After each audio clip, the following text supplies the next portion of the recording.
Hey,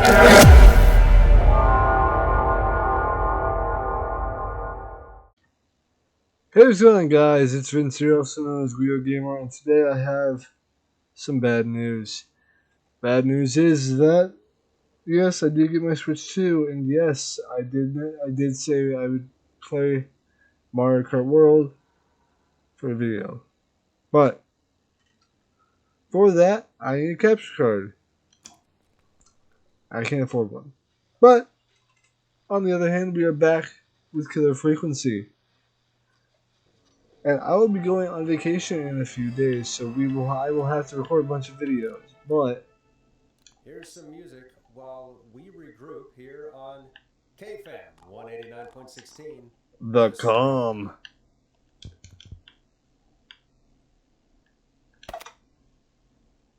Didn't I play that already?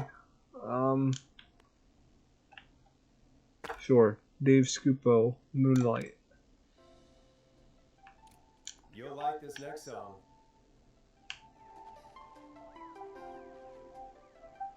Why do you not introduce you? You say, Boris, are you sure you were a radio host back in Chicago? There's gotta be more in the basement to show us who Clive is targeting. And if that's the case, we can get ahead of him.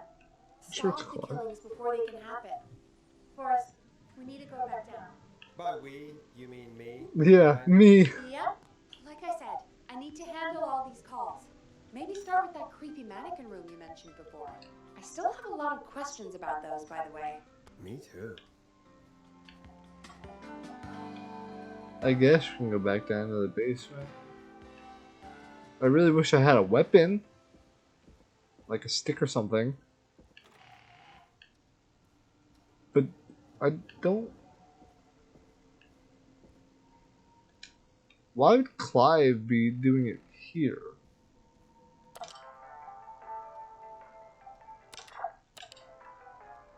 I guess I can get some music.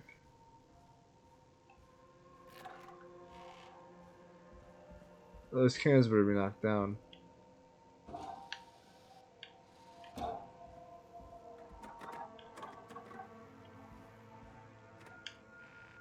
Nope.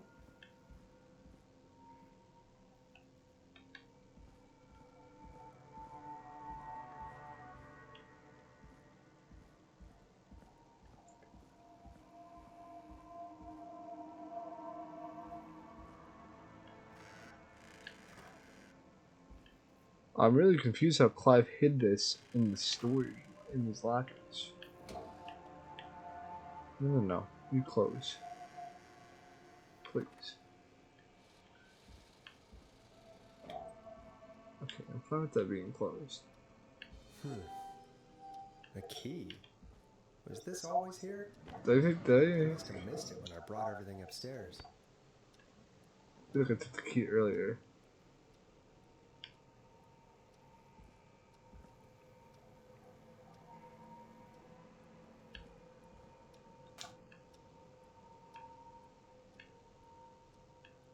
There's gotta be something.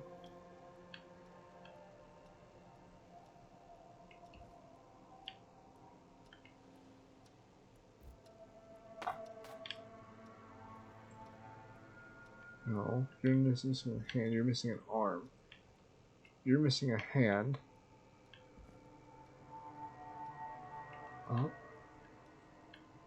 Are you the one missing an arm? No, you're missing a hand.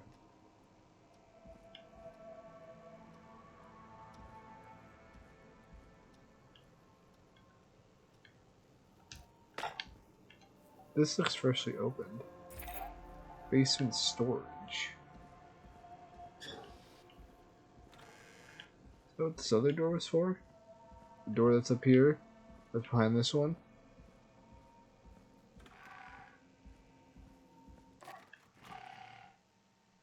I guess. Oh. Hey, give me some warning before yelling down the intercom. Sorry. Why is there an intercom? Call the intercom when you find something and want to discuss it. Peggy, I've found a tape and a map down here. A map of what? Gallows Creek? Looks like it might be to somewhere in this storage area. Where? Well, maybe the tape will give us more there a cassette player down here?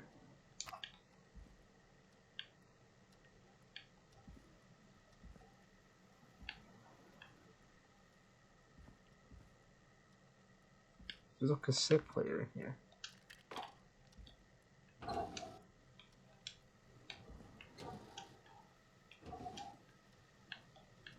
Okay. More to do. There's still more to do before I can leave. Where is the cassette player? Do I have to bring it back upstairs?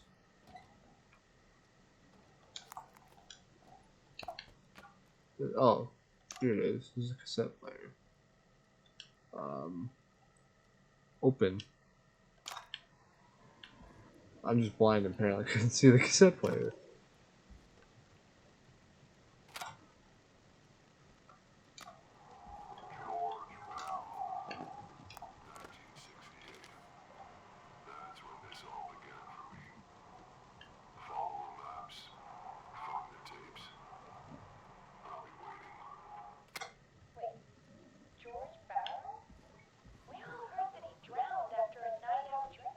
George Bowell? Was it actually Clive? Has Clive really been the whistling man for that long? He says I need to follow the maps and find the tapes. I guess that's what this map is about. I think we need to see what else is hidden down here. Be careful, Forrest. Yeah. Keep looking. Buzz the intercom when you found something.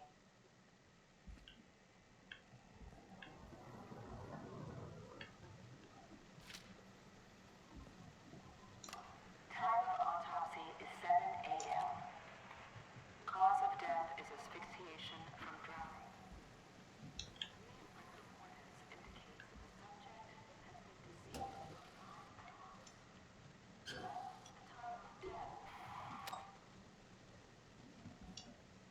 Okay, let's see what Peggy says about that.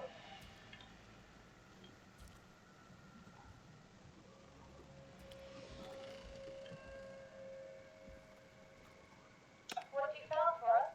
It's an autopsy tape. Doesn't say for who, but I think it must be for George. Poor George. He was so young. Was he? Something's bugging me, Peggy.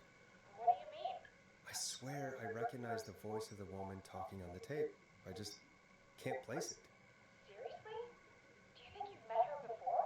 I don't know. I mean, I just got here recently. I don't know. It kind of sounds like that lady. Everything, Forrest? No. I think there's gotta be more down here. It sounds like that lady's voice, Dawn. Think so. How much did Clive hide down there? Well, if there are more tapes, then there must be more maps to follow, right? That Yeah. seems to be the case. I found this. All right then. Buzz the intercom when you find something and want to discuss it. Do I want to discuss anything with you, Peggy?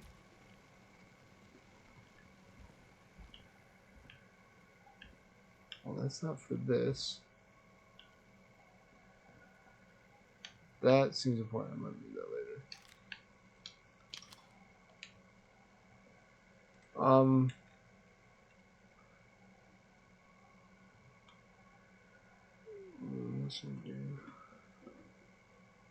Client opts for manual installation. I'm able to install client's parts.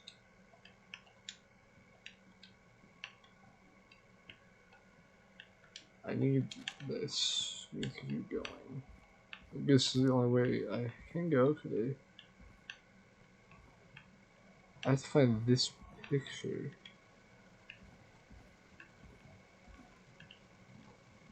Find the next. Preliminary toxicology results shows no signs of inebriation. However,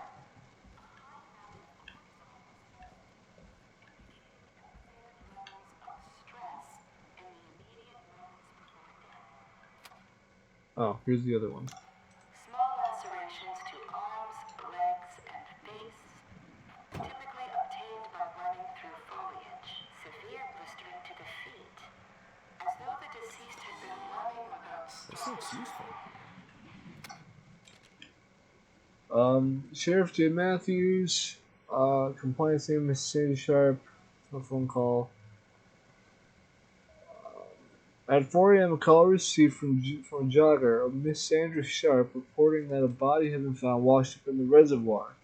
We were about to investigate it and was able to identify the body at the scene, that of George Barrow. I contacted the coroner's office and the boy's parents. They informed me that they had not seen him since 7 p.m. on the 2nd.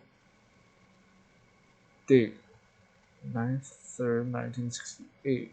So he left his house at 7 p.m. and never returned. Weird.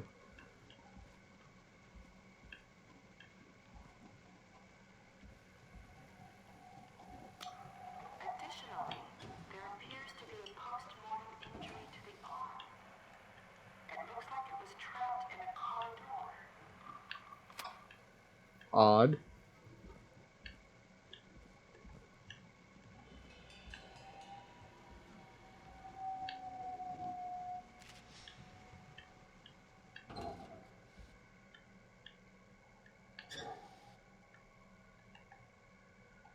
Picture. This has to be important. This is the autopsy report. The deceased is a Caucasian male, age 18, caused by the death is established to be drowning, as shown by the signs of asphyxiation. Abbreviations found in the knuckles, likely from getting into fights in the past, matches with known history of deceased being aggressive. No other injuries were observed, and from the coroner's opinion, there is no evidence of foul play. Additionally, the preliminary toxology report indicates that the deceased had a high level of alcohol in their blood. It is in the coroner's opinion that the deceased was swimming while intoxicated, resulting in his drowning. I'm sorry I made you do this, Virginia. Do what? Is this like a fake autopsy or like a... It is the coroner's opinion that the subject likely feared for his life and was chased, resulting in a fall from a height into a body of water where he hit his head, was knocked out, and drowned.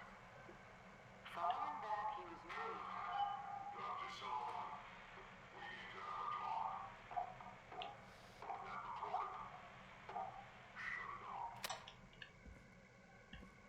Is it Clive?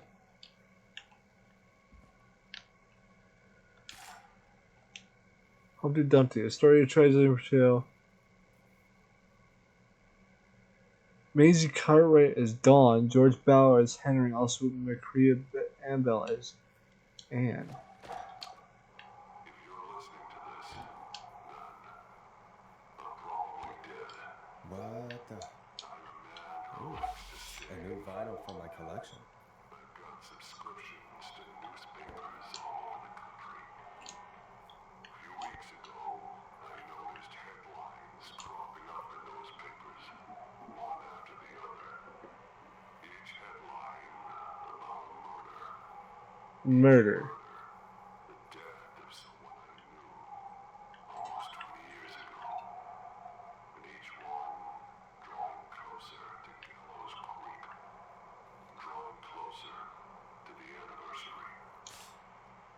None of us are innocent, but I don't think we deserve killing. All I hope now is that I can save some folk from the worst. Great. Do something to make up for what I did back then, I guess. I didn't kill anyone, mind you, but that's past mattering.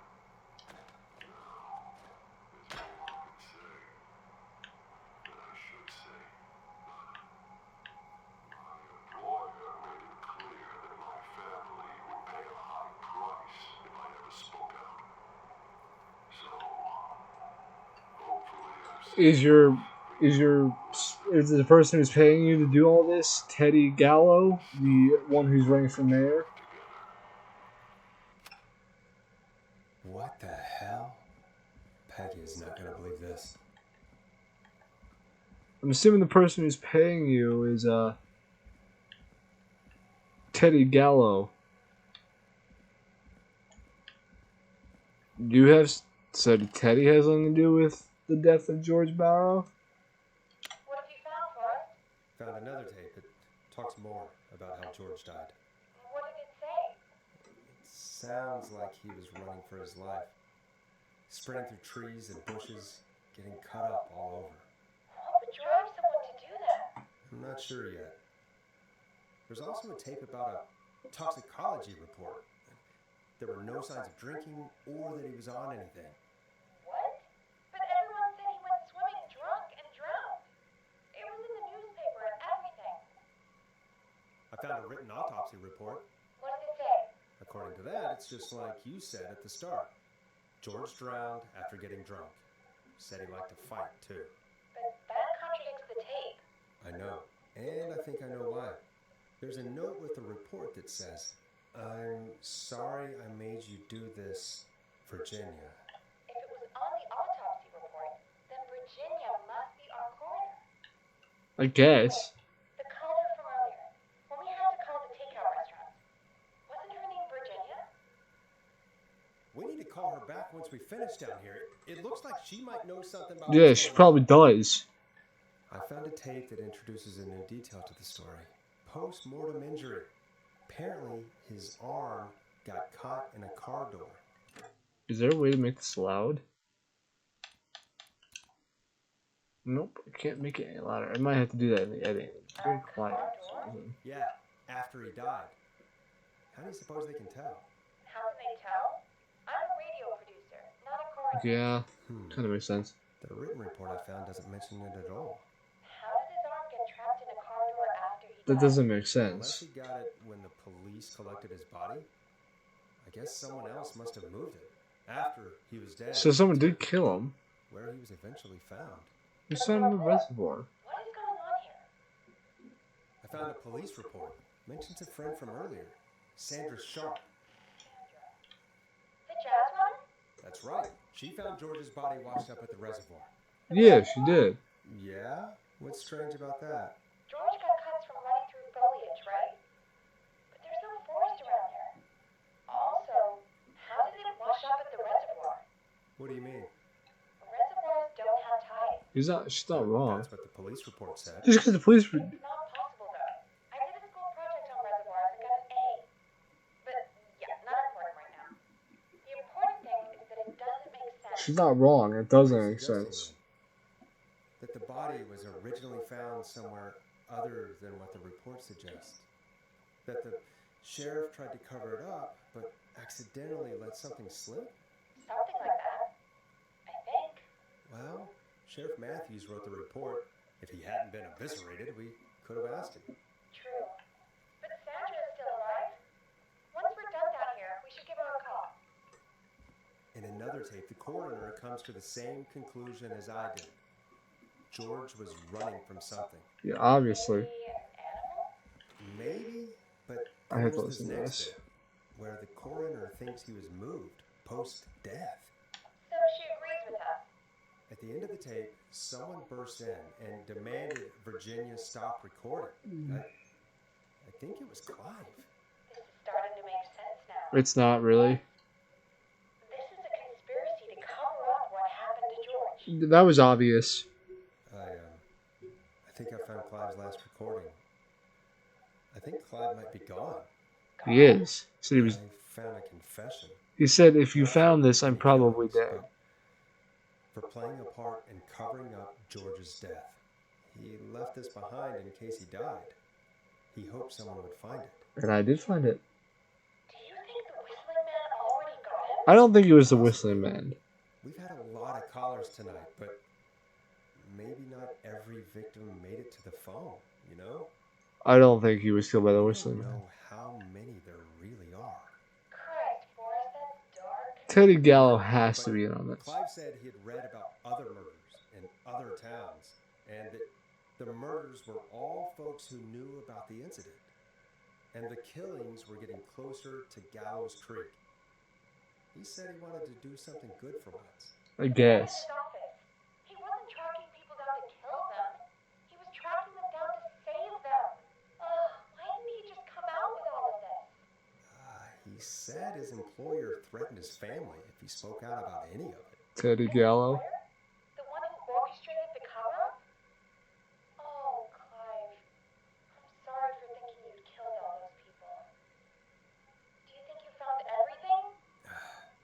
think so. Forrest, what's going on here? Someone wanted that boy's death to seem like an accident. Yeah. And they hired Clive to make it look that way. I feel like it's Teddy Gallow. Come back upstairs when you're ready. We need to figure out our next step. 3 o'clock. Uncover Clive's research from beyond the grave. Thank God you're back, Forrest. I've been running out of stuff to pad our airtime with. Peggy, you work in radio. Forrest, I'm stressed. I mean, really. How are we supposed to keep a show going with all this happening? This is our job, Peggy. We gotta do it. We don't have to do anything. So, what's the plan now? I think we should call Virginia back. All right, I'll get her on the line. When you're ready, shut the music off. Hello again, Gallows Creek. This is Forrest Nash. We're circling closer to the truth behind tonight's events. To this end, we're calling back one of our earlier callers, Virginia Sullivan. My God, that's loud. Fredman Plunker here? Who's this? Is it you? Goose? Plunker, hey, it's The radio man. Forrest Nash. Radio Man? What's up? Solving mysteries, saving lives. The huge. Right on. Plunker, you're my favorite. What are you doing at Virginia's house? She asked if we could stay and keep an eye out for that whistling turd. The whistling turd. Hanging out, bro. Well, that's big of you, Plunker. No, it's nothing. Plunker, how many drinks have you had? Can I speak to Virginia? Sure thing, Radio man. No, just give it to her. Who is this? Hey, Virginia, it's Forrest. I'm glad you're still okay. Oh, Forrest. Sorry, I'm still jumpy. Sorry to hear that, but listen, hey, we need to talk. What about? We're calling because we think you can help us understand why this is happening tonight. Me? What would I know? Does the name Clive mean anything to you? Clive? No. I don't know that name. Yes, you do. What are you asking about this for? You mentioned that name earlier when you called us the first time. I don't know what I said then. I was petrified, Forrest. You're He's lying. the janitor at our station, and we know you spoke to him in the past. Forrest, please. You don't know what you're doing. He'll come for me. Virginia, it's okay. Clive won't be coming after you. Clive's dead. We think Clive's dead. Dead? But isn't he? He's the whistling man, Forrest. No, he's not. We found evidence to the contrary, But It's true. and we found your autopsy reports for George Barrow. how? Barrel, I I call him saw him Barrow. destroy them. Well, he didn't. I don't know if he kept them or made copies or what, but we found them, and we know it's related to what's happening tonight, which is why Yeah, we called. do. Why did you write a false report? Yeah, why? All right. One day, I came into work to find a boy on my slab. A slab. And as I finished the autopsy, this man, Clive, he just burst in. And he started making demands to give over the reports, to falsify what I found. Of course, I said no.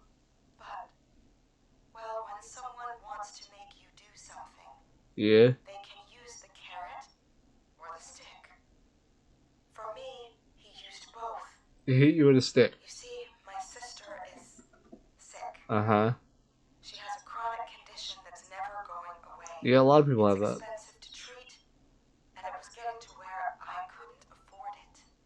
And Clive promised me that his employer would pay for my sister's treatment. I feel like that didn't happen. If I did what he said, and that if I ever spoke about this, he'd beat me to within an inch of my life. That's I don't know violent. why he had me do it, but my sister needed me. Was it worth it? You have to understand. understand. Yeah, sure we do. Speak for yourself, Peggy. I don't. You helped cover up the death of a child. Forrest! But he threatened me. And my sister. I'm about to Use threaten your you. power to help yourself. Oh, God. Forrest, that wasn't necessary. Yes, it was. It needed to be said. So, Virginia's tied up in all of this. Clive threatened her to keep quiet about George's death. But for who? Why cover up these details? Well, we know Sandra was involved in George's death. Yes. Do you want to call her? I do. All right, but before we go asking questions, I think we should know what we want to ask. Is that fair? Yeah. I I need guess. to ask her about finding the body. She was the one who discovered it, but something just doesn't add up. 100%. She knows more than she's saying. Yeah, obviously, it's a conspiracy theory. We'll hopefully find out soon. Anyway, just be careful when you're talking to her. Don't push too hard. We I'm don't gonna want do her to that hang anyway. up. I'll be careful. All right, calling her now. Good. Hopefully she's at her jazz studio. Jazz studio. The only thing that has jazz on it is Ricky's roller rink. Aha! Forrest, you're through. Hello, this is Sandra at Jazz Pizzazz Jazz Studio. Who's this? Hello again, Sandra! It's Forrest Nash of 189.16. The calm. And you're live on air. Oh, I always thought folks called into a radio show, not the other way around. Someone's peed in the What can I ceiling. do for you? Well, we're trying to understand what's behind the attacks tonight. Yeah, we are. We had a few questions. Why, Forrest, of course. Heck, after the way you saved my life, I'd say yes to just about anything you asked. I'm calling to talk about death and murder, Sandra. Be serious. Well, you go right to it, huh? I don't know as much about that as I do jazz and jazz dancing, but I'll try. What do you want to ask me? Do you know why the whistling man might have targeted you? Ha! Hardly can tell. He was just a knife-wielding psycho with superhuman cardio. He didn't chase after anybody. Right. Well, Well, he think didn't. he might be chasing specific people. People who know about the death of a boy named George. Oh, I don't know anything about that. Don't lie to me, Sandra.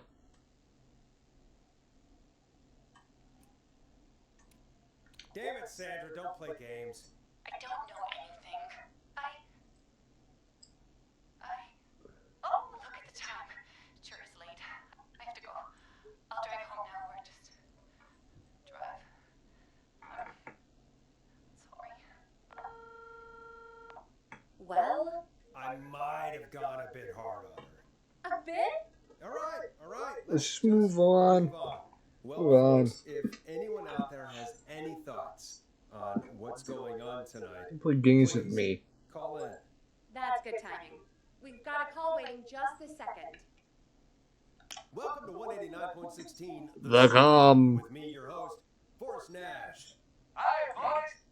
I know this is really out of the blue with everything happening tonight, Why do you sound but like I wonder Ponty? if you could send this special birthday message to my uncle.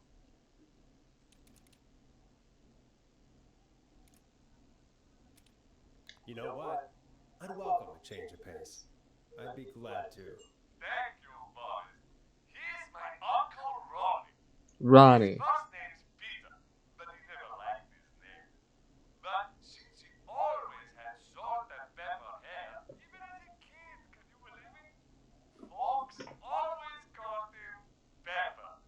Thanks for the history lesson. Is there anything besides happy birthday you'd like to say to Mr. Pepper? Oh my God, damn it! Yes! Tell him he can get the best birthday deals and party packages. Ponty! Starting at just You son of a bitch! Stop calling us! Sorry, Forrest. Let's just move on. We've already got another caller on the line. Uncle Pepper, Roni. Seriously? This is 189.16. The calm. I'm Forrest Nash. You're on the air, caller.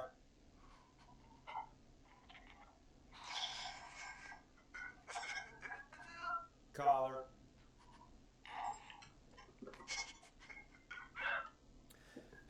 You laughing? Ponty, Ponty's Pizza, always the God best. damn it, If Ponty! Green or Sleet or Whistling Man, we'll be there. Can the whistling man kill Ponty? Please. Forrest? Forrest?